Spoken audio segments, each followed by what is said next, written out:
अस्सलामु अलैकुम वरहमतुल्लाहि वबरकातुहू।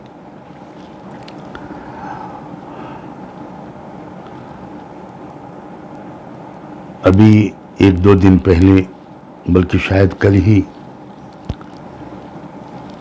एक वीडियो वायरल हुआ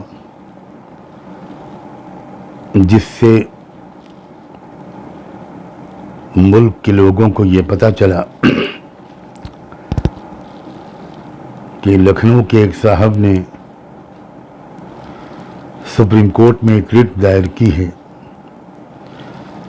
जिसके ज़रिए उन्होंने सुप्रीम कोर्ट से ये दरख्वास्त की है कि कुरान की फ़लाँ 26 आयतों को कुरान से निकाल दिया जाए। नेचुरली इस पर पूरे मुल्क में हर तरफ से तबसरे आ रहे हैं, रिएक्शंस आ रहे हैं।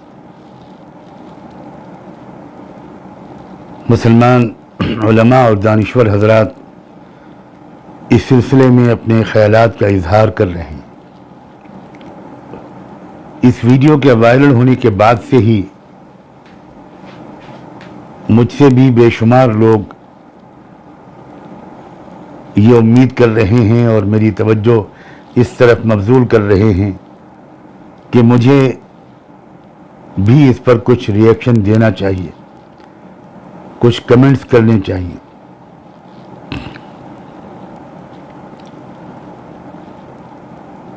एक पहलू से आमतौर पर जो रिएक्शंस अब तक आ चुके हैं वो बहुत काफ़ी हैं।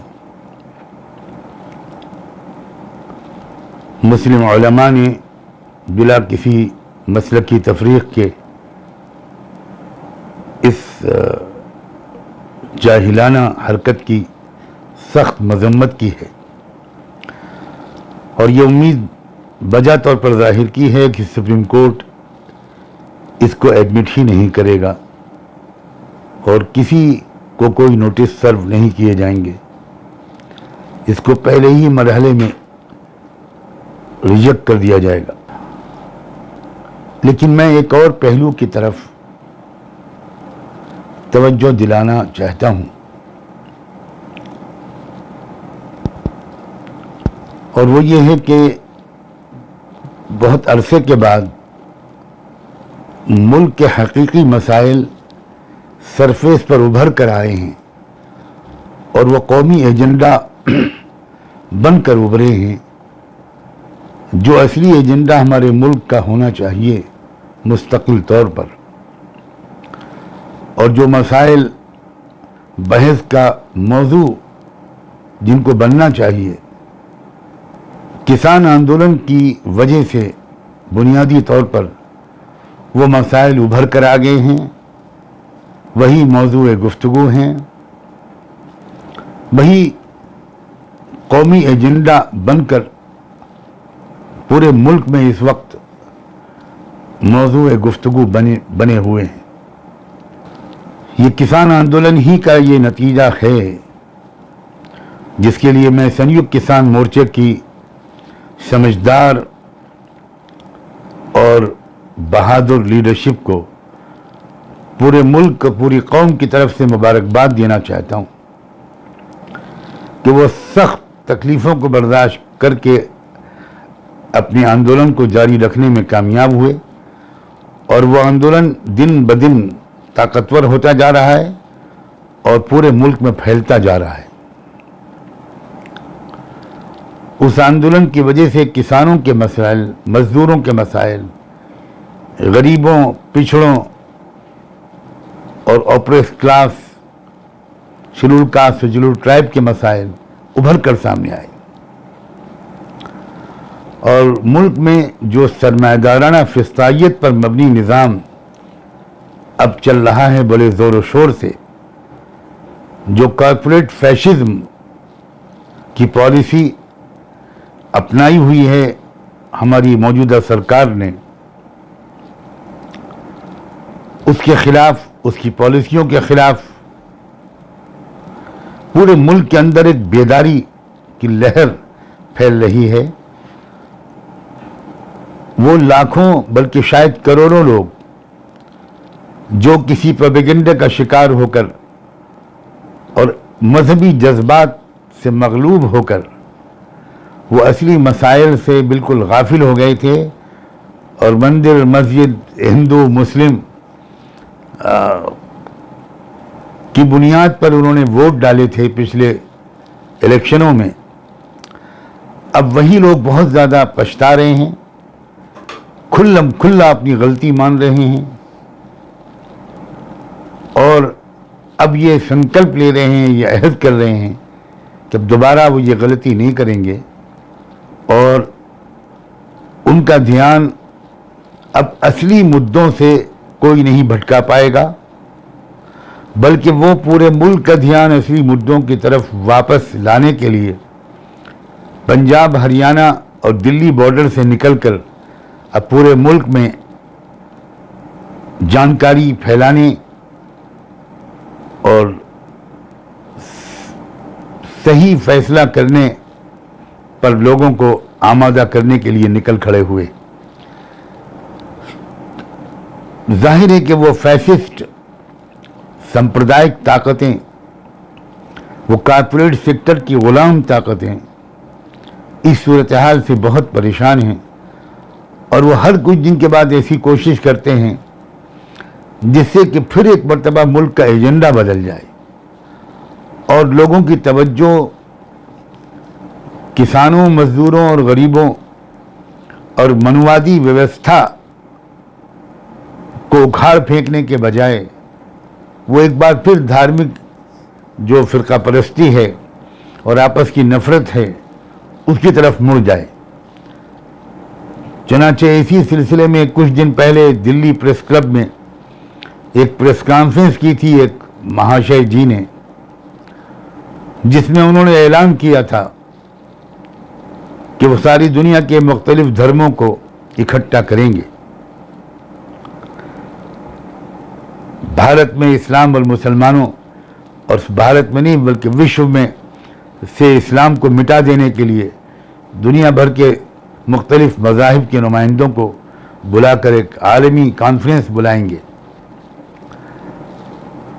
मुझे यकीन है कि ये इशू भी इसीलिए उठाया गया था और उसके लिए दिल्ली प्रेस क्लब में बैठ के प्रेस कॉन्फ्रेंस करके ये कोशिश की गई थी कि ये मुद्दा एक बार उभरे और इसके खिलाफ मुसलमान ख़ास तौर पर एजिटेशन करें, प्रोटेस्ट करें, आवाज़ बुलंद करें और मीडिया एक उसी को उठा दे और उसके नतीजे में किसान आंदोलन और दूसरे जो असली मसाइल हैं, मुद्दे हैं, वो एक बार फिर दबा दिए जाएं और लोगों की तवज्जो उनकी तरफ से हटा दी जाए।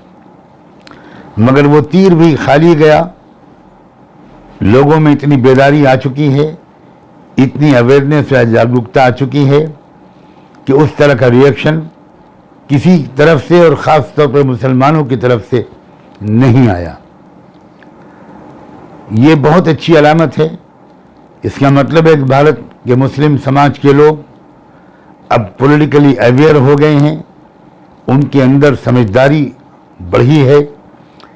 चुनांचे में एक बार फिर पूरे भारत के एक एक मुसलमान, मर्द और औरत से, नौजवान से, भाई और बहन से, उलमा से, दानिश्वरों से, उन सब के पूरे एहतराम के साथ ये गुजारिश करना चाहता हूँ कि ये जो लखनऊ के एक साहब ने फिर एक नया शगुफा छोड़ा है, एक नया शोशा छोड़ा है, कुरान मजीद की कुछ आयतों के बारे में कुछ जाहिलाना बकवास उन्होंने की है, उस पर भी इसी समझदारी का सबूत देते हुए कोई रिएक्शन न दिया जाए। यकीन रखिए कि कुरान मजीद का एक नुक्ता भी दुनिया की तमाम शैतानी ताकतें मिलकर बदल नहीं सकती। सवाल ही नहीं पैदा होता इसका। आप इत्मीनान से अपने कामों में लगे रहिए और देश के में जो असली मसाइल हैं, जो किसान आंदोलन के ज़रिए से उभर गए हैं, उन्हीं के बारे में चर्चा करते रहिए। उन्हीं मसाइल की तरफ लोगों की तवज्जो मबजूल रहे उसी पर तवज्जो मरकूज़ रहे और वही मसाइल गुफ्तगू का मौजू बने रहे। उन रियासतों में भी जहां आने वाले दिनों में इलेक्शन होने हैं और पूरे मुल्क में भी, मसले का सिर्फ इलेक्शन से ताल्लुक़ नहीं है, भारत के रहने वालों के एक दूसरे के साथ ताल्लुक़ात का भी दारो मदार इसी समझदारी पर है। और हमको खुदा का शुक्र अदा करना चाहिए कि ये समझदारी इस वक्त भारत की आवाम में बढ़ रही है और हर आने वाला दिन इसके सबूत फराहम कर रहा है, पेश कर रहा है। इसलिए लखनऊ के फलां साहब की जाहिलाना बातों का भी कोई जवाब न दिया जाए। इज़ा ख़तबहुमुल जाहिलून क़ालू सलामा। कुरान ने हमको एक मैच्योर अंदाज सिखाया है कि जब जाहिल लोग कुछ बोला करें तो बस ये कहा करो कि सलामन, सलामती हो, कोई जवाब मत दो, बहस को तूल मत दो। ये ज़्यादा समझदारी की बात है। मुझे उम्मीद है कि मेरी इस गुजारिश पर लोग ख़ास तवज्जो देंगे और मुल्क के एजेंडे को बदलने की किसी साजिश को कामयाब नहीं होने देंगे। आप सबका बहुत बहुत शुक्रिया। आप सबकी दुआओं का मोहताज हूँ। अल्लाह करे कि हमें हर मौके पर सही स्टैंड लेने और सही कदम उठाने की तौफीक मिले। अल्लाह हाफ़िज़।